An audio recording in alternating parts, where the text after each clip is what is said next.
Big boss హౌస్లో నుంచి రీతు అయితే బయటికి రావడం జరిగింది. రీతు బయటికి వచ్చిన మరుక్షణమే బిగ్ బాస్ అయితే నామినేషన్ ప్రాసెస్ అయితే స్టార్ట్ చేశాడు. సో హౌస్లో ఉన్న వారందరూ ఒక్కొక్కరు ఇద్దరినైతే నామినేట్ చేయాలి, రీజన్ అయితే చెప్పాలి. సో తనూజ వచ్చి ఇద్దరినైతే నామినేట్ చేసింది, సంజన గారిని, అదేవిధంగా ఇమాన్యువల్ని. సంజన గారికి అయితే ఒక రీజన్ చెప్పింది. సంజన గారు, మీరైతే రింగ్ టాస్క్లో రీతు ఆ రోజు రింగ్ దాచిపెట్టింది, బట్ మీరు దాన్ని చూసి కూడా సంచాలకగా దాన్ని అయితే చెప్పలేదు, మీరు దాన్ని కవర్ చేశారు. అంటే మీరు రీతుకి సపోర్ట్ చేసి భరణి గారికి అయితే అన్యాయం చేశారు.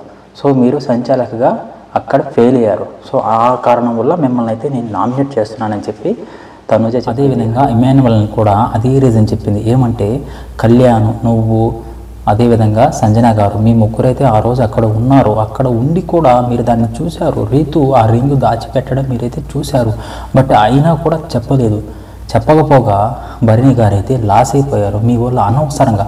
సో నేనైతే దీన్ని తీసుకోలేకపోతున్నాను. సో ఇమాన్యువల్, ఖచ్చితంగా నువ్వు కూడా దీంట్లో మెయిన్ పార్ట్ ఉన్నావు కాబట్టి నేను నిన్ను నామినేట్ చేస్తున్నాను అయితే చెప్పింది.